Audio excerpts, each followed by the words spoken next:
नमस्कार दोस्तों, स्वागत है आपका द पॉलिटिकल टेस्ट में और मैं हूं अजय सिन्हा।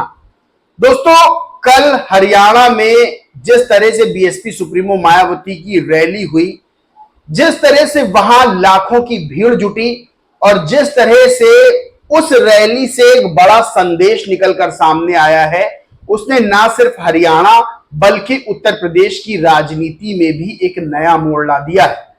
दोस्तों, ये सबको पता है कि हरियाणा में किस तरह से बीजेपी और कांग्रेस के बीच फाइट दिखाई जा रही थी, लेकिन इनेलो और बीएसपी के गठबंधन के बाद और उसके बाद जब आकाश आनंद और अभय सिंह चौटाला ने पूरी ताकत झोंक दी अपनी, उसके बाद हरियाणा में राजनीतिक माहौल बदलने लगा। यानी जो मामला दो ध्रुवीय चल रहा था वो अब त्रिकोणीय हो गया। बीएसपी सुप्रीमो मायावती ने जैसे ही रैली की, समझ लीजिए भीड़ के वीडियोस आपने पिछले वाले वीडियो में मेरे देखे होंगे कि किस तरह से लोगों का हुजूम, लोगों का रैला उमड़ पड़ा। यानी कंडीशन ये थी कि वहां पर खाने पीने की दुकानें लग गई थी। ऐसा शायद भारतीय राजनीति में कुछ ही रैलियां ऐसी होंगी जहां पर मेला टाइप का लग गया था। यानी ये सोचिए कि इतने लोग आए थे कि वहां पर मेले जैसी कंडीशन हो गई थी। यहां तक कि अजीत अंजुम, जिन पर आरोप दूसरे राजनीतिक दलों के समर्थक ये लगाते हैं कि भाई वो कांग्रेस के समर्थन में खबरें दिखाते हैं, लेकिन अजीत अंजुम वहां पहुंचे थे, उन्होंने भी रैली कवर की, 2 वीडियोस उनके सामने आए। अजीत अंजुम ने ये समझ लीजिए कम से कम 10-15 बार ये बात कही होगी, ज्यादा ही कही होगी कि गर्मी बहुत हो रही है।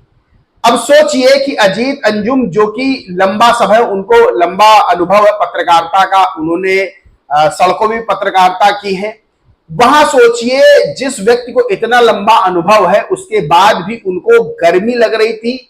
और उस रैली में 80-80 साल के बुजुर्ग, माताएं, बहनें, बाबा लोग, वो सब बैठे हुए थे और वहां पर बीएसपी सुप्रीमो मायावती को सुन रहे थे। यानी ये सोचिए दीवानगी का आलम कि जब अजीत अंजुम वहां लोगों से पूछ रहे थे तो कह रहे थे कि जब लोगों से पूछ रहे थे कि आप यहां क्या करने आए, किसे सुनने आए, तो कहते बहन जी को सुनने आए हैं। यानी ये दीवानगी साफ बता रही थी कि हरियाणा में बहुत बड़ा राजनीतिक फेरबदल होने वाला है। अच्छा, हरियाणा में बात साफ है कि हरियाणा में किसी को भी पूर्ण बहुमत मिलता हुआ नहीं दिखाई दे रहा, यानी हंग असेंबली बनती हुई दिखाई दे रही है। लेकिन वहां समर्थकों ने दावा किया कि 40 से 45 सीटें बीएसपी और इनेलो गठबंधन को मिल रही है। वहीं ये भी जब अजीत अंजुम ने पूछा कि दुष्यंत चौटाला ने जो पिछला चुनाव था उसमें इनेलो को जो है बिल्कुल एक तरह से परास्त कर दिया था, यानी इनेलो को नुकसान हुआ था, खाली अभय सिंह चौटाला ही एलनाबाद से जीते थे, तो वहां लोगों ने बहुत तस्वीर साफ कर दी। कहा दुष्यंत चौटाला तो कहीं नहीं है, जो वोटर, क्योंकि दुष्यंत चौटाला की पार्टी जेजेपी और आईएनएलडी यानी अभय सिंह चौटाला की पार्टी, इन दोनों में एक परिवार में अलगाव हुआ था, तो दुष्यंत चौटाला ने जेजेपी बना दी थी और अभय सिंह चौटाला अपने पिता के साथ आईएनएलडी में यानी इनेलो में थे। अब वो जो पार्टी उस समय टूटी थी चुनाव से ठीक पहले, तो उसका लोगों ने बताया कि नुकसान हुआ था, बड़ा नुकसान हुआ था। जो कार्यकर्ता थे, जो बड़े संख्या में पदाधिकारी थे और जो समर्थक थे, वो सब जेजेपी में चले गए थे दुष्यंत चौटाला के साथ। लेकिन अब जब किसान आंदोलन के बाद तस्वीर उभरी कि जेजेपी के दुष्यंत चौटाला सरकार में बने रहे, डिप्टी सीएम बने रहे, और अभय सिंह चौटाला ने अपनी विधायकी से इस्तीफा दे दिया किसान आंदोलन के समर्थन में, तो यहां पर जो अब स्थिति है वो ये है कि जो जेजेपी के साथ समर्थक, पदाधिकारी, कार्यकर्ता गए थे, वो सब वापस जो है आईएनएलडी में आ गए। यानी वो इनेलो फिर से वैसे ही मजबूत हो गई जो आज से 10 साल पहले थी। वही लोगों ने यह भी कहा कि अभय सिंह चौटाला बात के बड़े धनी हैं। उन्होंने किसान आंदोलन पर, बॉर्डर पर जाके, जहां किसान आंदोलन हो रहा था, वहां कहा था कि मैं अपनी विधायकी से इस्तीफा दे दूंगा, और तुरंत आके अपनी विधायकी से इस्तीफा दे दिया था। उसके बाद उपचुनाव हुए, फिर से अभय सिंह चौटाला जीत गए थे। तो लोगों ने कहा कि अभय सिंह चौटाला धनी है, अभय सिंह चौटाला जो जो वादा कर रहे हैं वो पूरा जरूर करेंगे, क्योंकि अभय सिंह चौटाला ही हरियाणा में इकलौते ऐसे नेता हैं जो बात के अपने धनी है।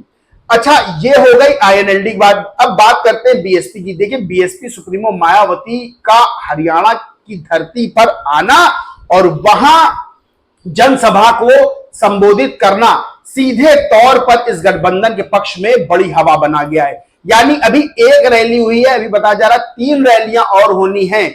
सोचिए हरियाणा में क्या माहौल होगा। बीएसपी सुप्रीमो मायावती की कल दीवानगी देखने को मिली, क्योंकि बहुत से लोग ये भी सवाल खड़े करते हैं कि भाई बीएसपी की राजनीति खत्म हो गई, बीएसपी सुप्रीमो मायावती की राजनीति ढलान पर है। अब जो है चंद्रशेखर आजाद जैसे नेता जो है अब दलित जो वोट बैंक है, बहुजन वोट बैंक है, उस पर अपना आधिपत्य स्थापित कर रहे हैं, यानी उस पर जो है अब दावेदारी ठोक रहे हैं। तो कल की रैली से साफ हो गया कि अभी भारत में बीएसपी सुप्रीमो मायावती का जो कद है उसके आसपास भी कोई अटक भटक नहीं रहा है। यानी कल की इतनी बड़ी रैली थी कि होश उड़ गए ना सिर्फ बीजेपी कांग्रेस के, बल्कि उन लोगों के भी जो अभी भी बहुजन वोट पर अपनी दावेदारी पेश करने की कोशिश कर रहे हैं।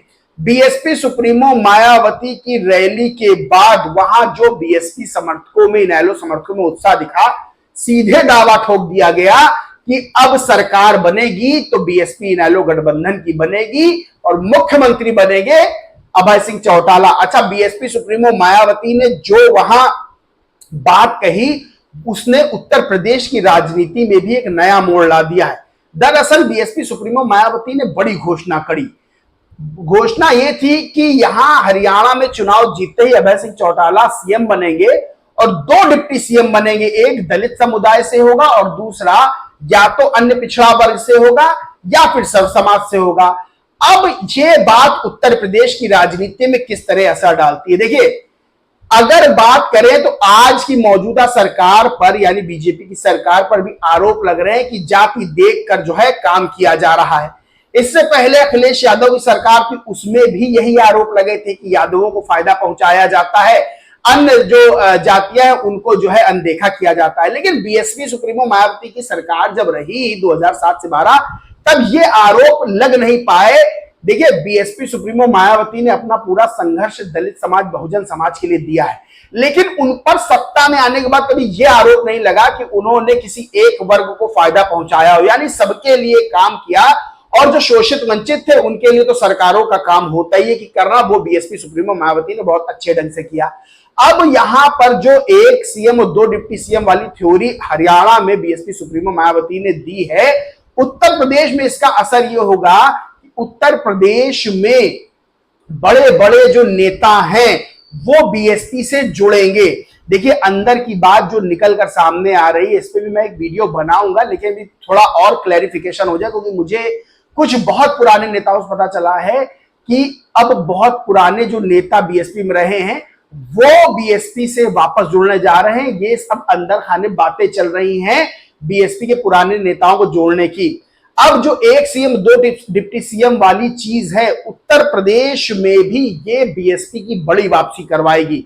क्योंकि मानिए अगर उत्तर प्रदेश में बीएसपी की सरकार बनती है और बीएसपी सुप्रीमो मायावती मुख्यमंत्री उत्तर प्रदेश में बनती है, उनके साथ 2 डिप्टी सीएम वाला जो होगा, तो इसमें से 2 समाजों से भी प्रतिनिधित्व मिल सकता है। और इस वक्त कई जातियां ऐसी, कई समाज ऐसे हैं जो सरकार से रूठे चल रहे हैं, गुस्साए चल रहे हैं, और वो समाज जो है वो कांग्रेस या सपा में नहीं जाना चाहते हैं, वो बीएसपी की ओर देख रहे हैं कि बीएसपी की किसी भी तरह से वापसी मतलब हो, किसी तरह से उत्तर प्रदेश में जो वो ताकत बीएसपी की हल्की सी भी झलके और बीएसपी के साथ जाएं। तो उत्तर प्रदेश की राजनीति में ये चीज बहुत बड़ा संकेत लेके आई है, बहुत बड़ा संदेश लेके आई है कि 1 सीएम और 2 डिप्टी सीएम वाली थ्योरी अगर उत्तर प्रदेश में भी ये चीज लागू की जाती है तो बड़ी संख्या में जो दूसरे जाति धर्म के बड़े नेता हैं वो भी जो है बीएसपी से जुड़ेंगे, और बीएसपी के जो पुराने नेता हैं वो तो बीएसपी से जुड़ेंगे ही जुड़ेंगे, और ये बातें अंदर खाने चल भी रहेंगी। तो हरियाणा में जो माहौल तैयार हुआ है बीएसपी सुप्रीमो मायावती के जाने के बाद, राजनीतिक माहौल तैयार हुआ है, उसका हरियाणा में तो बहुत बड़ा असर ही है। साथ ही उत्तर प्रदेश में भी एक संदेश ये गया है कि बीएसपी सुप्रीमो मायावती, सोचिए हरियाणा में जब अपनी ताकत इतनी दिखा सकती है, उत्तर प्रदेश में जिस दिन रैली करेंगी उस दिन फिर से सारे रिकॉर्ड टूट जाएंगे। दोस्तों, इस पूरे मामले पर आप क्या सोचते हैं, क्या मानते हैं, कमेंट करके जरूर बताएं। वीडियो अच्छा लगा तो लाइक करें, खूब शेयर करें, और दोस्तों चैनल को सब्सक्राइब नहीं किया है तो सब्सक्राइब करके बेल आइकन जरूर दबा लें। जय हिंद, जय भारत।